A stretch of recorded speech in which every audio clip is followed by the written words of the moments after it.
కాళేశ్వరం మాకు ఏమి ఇచ్చింది సార్? టోకన్ ఇచ్చింది, మొత్తం ఎనుగు వదిలేసి టోకన్ ఇచ్చింది, దానికోసం పట్టుకున్నారు ఒక బ్యాలెన్స్ ది మొత్తం మొత్తం ఫుల్ 1,00,000 కోట్ల కాళేశ్వరం కదా. ఒక న్యాయవాది అట్లా మాట్లాడదు సార్, ప్లీజ్ దయచేసి అట్లా మాట్లాడద్దు. మనకి legal principle is once a crime is booked they can go get in to any part of the issue. నేను మొన్న మీకు చెప్పాను ఆహ్వానం హోటల్ కేసులో ఏం జరిగింది, the theft was in Nacharam police station, the case was booked at Nacharam police station. తర్వాత they in the during the enquiry investigation they found out that the theft happened in Aahwanam hotel. When the investigation started at Ahvanam Hotel, the very complainant raised an objection before the High Court. The High Court said nothing doing. Once the investigation is entrusted to investigating agency, you are not going to decide the parameters of investigation. The ultimate object of criminal investigation is to ferret out the truth. Kabatti, the fairness and all these things must be ensured. We will interfere with it only when it is necessary. But to say that the police should be prevented from entering into investigation in Ahvanam Hotel theft is wrong and another. Justice Y. Bhaskar Ravi judgment, it was upheld even by the Supreme Court also. Justice Padri garu kuda cheppinaru kada 482 ఉన్నప్పుడు ఏమన్నారు, judiciary does not have any supervisory power over investigation అని అన్నాడు. Only fairness వచ్చినప్పుడు మాత్రమే we will interfere.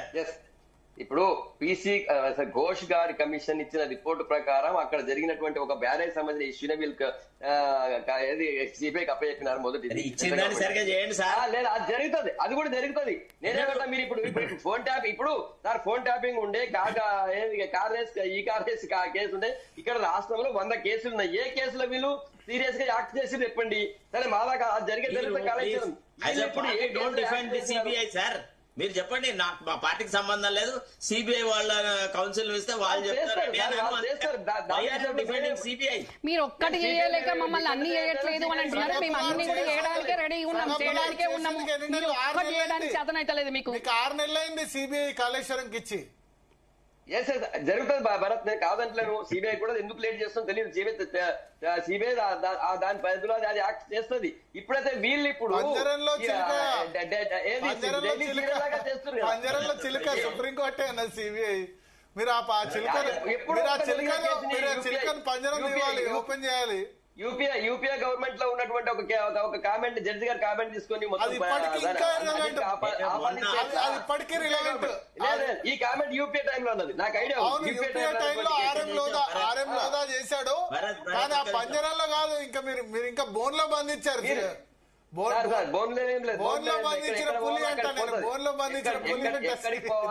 ఎక్కడికి పోవాలో అక్కడికి పోతుంది.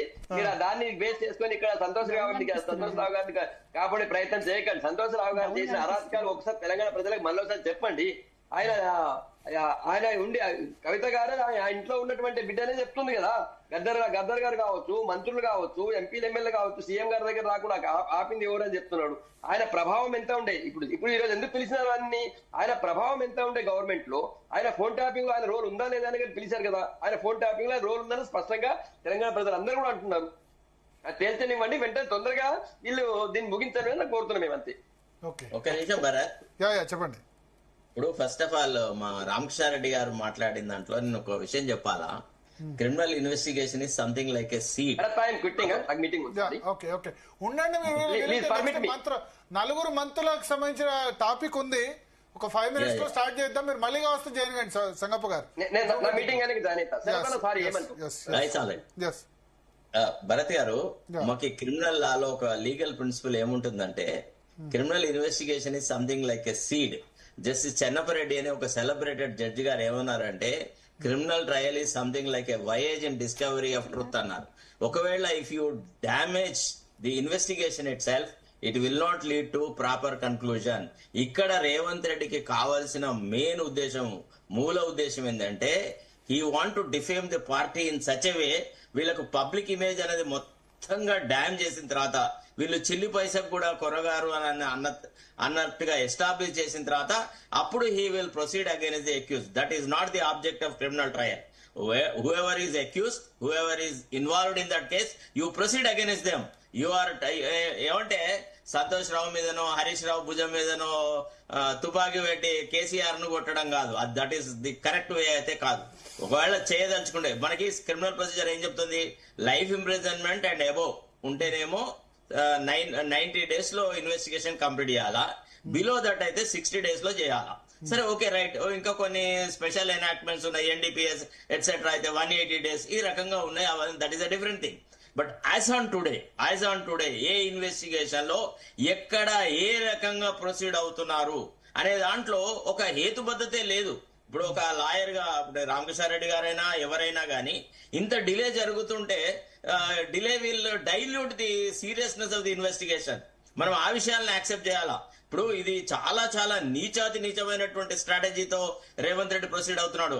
సంగప్ప గారు చెప్పినట్టుగా ఆయనకేదో సంతోష్ రావుకో లేకపోతే హరీష్ రావుకో కేటీఆర్ కో పనిష్మెంట్ ఆయన ఆబ్జెక్టివ్ కాదు. But that should be the object of investigation.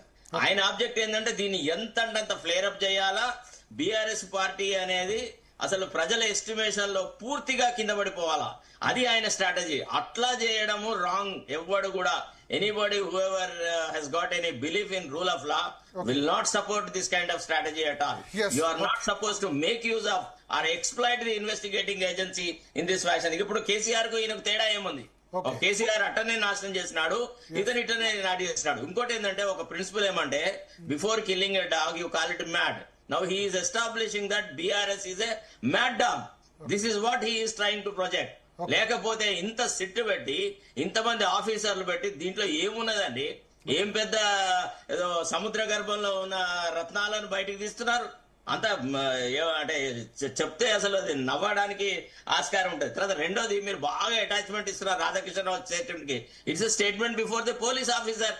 What evidentiary value does it have got unless some corroborative material is collected? So మీ ఉద్దేశంలో ఇప్పుడు కేసీఆర్ మీద లేకపోతే హరీష్ రావు మీద కేటీఆర్ మీద సంతోష్ మీద ప్రూవ్ చేయడం కష్టం, అంతేనా? కష్టమని నేను అనట్లేదు. ఆ రంగంలో తయారు చేయాలి, ఆ వైపు వీళ్ళ దృష్టి కేంద్రీకరించాలి. అటువైపు పోవట్లేదు. అనవసరమైన పబ్లిసిటీ, రోజు డిబేటు డిస్కషన్లు, ఒక ఫోన్ ట్యాపింగ్ అనేది కామెంట్ రాశారు. కార్తీక దీపం కాకుండా అంతరంగాలు అనంత జీవన చదరంగాలు అనే ఒక కామెంట్ రాశారు. చెప్తున్నారు common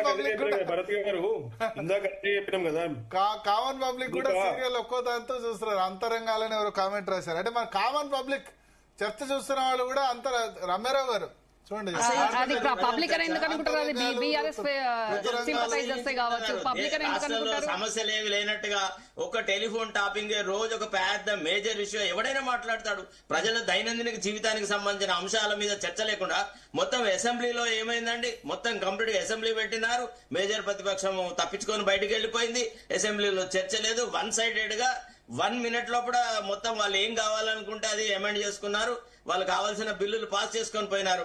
the very August forum for debating and discussion దాన్నే విటిల్ డౌన్ చేసినారు.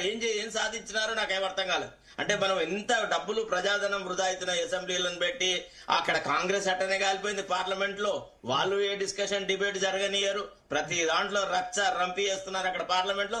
ఇక్కడ బీఆర్ఎస్ వాళ్ళు కూడా గింతే. అనవసరమైన ఓ రోజో గంట సేపటికో అరగంటకో బైకాట్ చేసి పోవడము, నిరసన వ్యక్తం చేసి పోతారు. మళ్ళీ ఇంపార్టెంట్ విషయాల మీద డిబేట్ లో పార్టిసిపేట్ అవుతారు. గట్లా చూసినాం ప్రతిపక్షాన్ని. గాని గింత నీచంగా అసలు బీఆర్ఎస్ అనేది రాను రాను తనకు తానే ఆత్మహత్య చేసుకుంటుందేమో అనిపిస్తుంది వాళ్ళ థాట్లెస్ ప్రొసీజర్ వల్ల. ఓకే ఓకే, బీఆర్ఎస్ కాంగ్రెస్ మీరన్నది? బీఆర్ఎస్ మన రాష్ట్రంలో వాళ్ళు అసలు యాక్చువల్లీ దీన్ని ఇగ్నోర్ చేసేసి సింపుల్ గా చలో నువ్వు ఎవరిని పిలుచుకుంటే పిలుస్తాం మేము వస్తాం అనాలి. యుద్ధానికి పోయినట్టుగా 200 మందిని 500 లేరు. ఇవాళ సంతోష్ పోయినప్పుడే ఒక్క ఎమ్మెల్యే ఎంపీ కూడా పంపలేదు. మరి ఏందో కేసీఆర్ మందు పిల్లలు ఇష్టం అంతకంటే ఎక్కువ ఏముంటదండి? మీరు అట్లా అనకండి. కేటీఆర్ అట్లనకండి, వాస్తవం కేసీఆర్ గారే అన్నారు. కేసీఆర్ గారు ఏంటండి వాస్తవం అంటే ఇప్పటి వరకు టీఆర్ఎస్ లో కీలకం అని చెప్పారు. నేను ఎందుకు చెప్పానండి కీలకం అని? నేను ఏ రోజు కీలకం అనలేదు, ఏ రోజు కీలకం అని చెప్పలేదు. టీఆర్ఎస్ ల కీలకము అని నేను ఏ రోజు అనలేదు. మాయ చేస్తాడు, మందు బిల్లలు ఇస్తాడు, కేసీఆర్ గారిని అంతం చేస్తాడు. కేటీఆర్ పోయినప్పుడు మొత్తం ఎమ్మెల్యేలు ఎంపీలు అందరూ పోయినారు. ఇవాళ ఎందుకు సైలెన్స్? మొత్తం ఎక్కువ మంది కనబడతలేరు అక్కడ. ఒక నిమిషం, పార్టీ అగ్ర నాయకత్వం తీసుకున్నటువంటి నిర్ణయం దానికి మేమేం చెప్తాం చెప్పండి. ఇప్పుడు సంతోష్ రావు గారు అంటే మరి ఇప్పుడు వారు మాజీ ఎంపీ గారు, కేటీఆర్ గారు వర్కింగ్ ప్రెసిడెంట్ గారు పార్టీకి, హరీష్ రావు గారు మా ఫ్లోర్ డిప్యూటీ లీడర్ గారు. ఖచ్చితంగా వారికి ఉండే ఆ ఫాలోయింగ్, వారితో పాటు వెళ్లే వ్యక్తులు వెళ్తా ఉంటారు. రెండోది ఏంటంటే ఇలా ఫ్లోర్ డిప్యూటీ లీడర్లు కూడా ముగ్గురు ఉన్నారు. రేపు పొద్దున తలసాని గారినో సబితా మేడం గారినో పిలిస్తే కూడా వాళ్ళతో కూడా వెళ్తారు. చిన్న విషయం ఇది 200 మంది నాకేంటంటే బాబు మహమూద్ అలీని పిలుస్తారు, అందరూ పిలుస్తారు, కానీ హోమ్ మినిస్టర్ ఎక్కడ పోయినాడో అర్థమైతలే. అట్లా అంటే ఇంకో హోమ్ మినిస్టర్ కూడా ఉంటారు, మరి ఆయన కూడా లేరు కదా. నాయన నరసింహారెడ్డి గారు కూడా లేరు కదా. నాయన నరసింహారెడ్డి ఆయన లేరు గారు కదా, బతికిలేరు, పాపం. జీవించలేరు. పాపం ఆయనకి ఏం తెలియదు. బట్ అసలు కన్సర్న్ అంటే హోమ్ మినిస్టర్ కదా. అంటే హోమ్ మినిస్టర్ సిస్టమ్స్ ఎట్లా డిఫంక్ట్ అయిపోయినాయంటే, చెప్తున్నాం కదా భరత్ సిస్టమ్స్ ఏ విధంగా డిఫెక్ట్ అయిపోయినాయంటే నిజానికి మహమూద్ అలీకి కూడా అసలు బీఆర్ఎస్ గవర్నమెంట్ లో హోమ్ మినిస్టర్ కి ఏమైనా ఇజ్జత్ ఉందా అండి? అదే నేను చెప్తున్నా. డీజీపీకి అపాయింట్మెంట్ ఉంటది గేట్ దగ్గర, హోమ్ మినిస్టర్ బయట కార్ల వెయిట్ చేయాల్సి ఉంటది. అది దుస్థితి. అది బీఆర్ఎస్ పార్టీ హోమ్ మినిస్టర్ కి ఇచ్చిన విలువ. గారు ఒక క్లెవర్ స్ట్రాటజీలో ఇన్స్టిట్యూషన్స్ ని ఫెయిల్ చేసినాడు కేసీఆర్. ఏం చేసినాడంటే రిటైర్ అయిన చీఫ్ సెక్రటరీని అడ్వైజర్ గా పెట్టుకున్నాడు. ఆ తర్వాత వచ్చిన చీఫ్ సెక్రటరీలు అందరూ డమ్మీలు. రిటైర్డ్ అయిన డీజీపీని అడ్వైజర్ గా పెట్టుకున్నాడు. ఆ తర్వాత వచ్చిన వాళ్ళందరూ డమ్మీలు. ఇట్లా సిస్టమ్ ని సర్వనాశనం చేయడంలో ఎంతైతే క్రూయల్ స్ట్రాటజీ అడాప్ట్ చేస్తున్నాడో అది అర్థం చేసుకోవడానికి కొంత టైం పట్టింది. పబ్లిక్ అడ్మినిస్ట్రేషన్ మీద ఐడియా ఉన్న వాళ్ళకి తెలుస్తుంది. పాపం ఒక డీజీపీ ఏం లేదు, ఆయన డీజీపీ వచ్చేసేసి తన కింద పనిచేసిన సబార్డినేట్ ఆఫీసర్ దగ్గర వచ్చేసి నాకేం తెలియదు, he has never informed, he never kept informed me అని అంటే అది does it not make a sad reflection of the administration under KCR? Okay చెప్పండి. ఒక DGP head of the police department says that I have no knowledge, he has not kept me informed, I was kept in dark అని చెప్పుకోవడము did it enhance the prestige of that office? Okay, so చూద్దాం, మాట్లాడదాం. ముఖ్యంగా సంతోష్ సంబంధించిన investigation ఇంకా కూడా continue అవుతుంది. ఎందుకంటే మిగతా రోజులేమో 11 గంటలకు పిలిచారు, ఇవాళేమో 3 o'clock ఆయన లోపలికి వెళ్ళారు. రాత్రి 10-11 గంటల వరకు కూడా ఇన్వెస్టిగేషన్ జరగవచ్చు. నెక్స్ట్ కవిత అని చెప్తున్నారు, ఆ తర్వాత కేసీఆర్ కూడా పిలిచే అవకాశం ఉందని చెప్తున్నారు. నాకేంటంటే మున్సిపల్ ఎన్నికల వరకు కాంగ్రెస్ పార్టీ ఇది కంటిన్యూ చేస్తుంది. ఇష్యూస్, మిగతా ఇష్యూస్ పైకి రాకుండా మున్సిపల్ ఎన్నికల వరకు దీన్ని కంటిన్యూ చేస్తారు, పిలుస్తూనే ఉంటారు. అంటే వాళ్ళు డైవర్ట్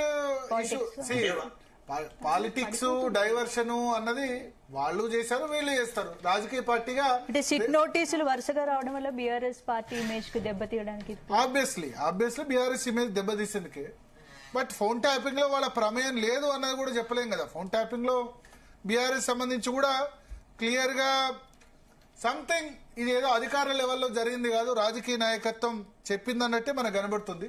చూద్దాం. అయితే చాలా ఇంపార్టెంట్ ఇష్యూ, ఒక చిన్న బ్రేక్ తీసుకుందాం స్పందన. బ్రేక్ తర్వాత చాలా ఇంపార్టెంట్ ఇష్యూ, 4 మంత్రులు నిన్న ప్రజాభవన్ అంటే ప్రగతి భవన్, గతంలో ప్రగతి భవన్, ఇప్పుడు కాంగ్రెస్ పార్టీ ప్రజాభవన్ అంటుంది. 4 మంత్రులు ఉత్తమ్ భట్టి, శ్రీధర్ బాబు, అడ్లూరు లక్ష్మణ్ 4 సమావేశమయ్యారు. అసలు ఆ సమావేశానికి కారణం ఏంటి? రాష్ట్ర రాజకీయాలు అంతా హాట్ గా మారిపోయినాయి. ఏంటి ఇది? రేవంత్ రెడ్డికి వ్యతిరేకంగా ఆయన రేవంత్ రెడ్డి పోయి అమెరికాలో ఉన్నాడు. ఇది మరొక నాదెండ్ల భాస్కర్ రావు లాంటి సంక్షోభ 1983లో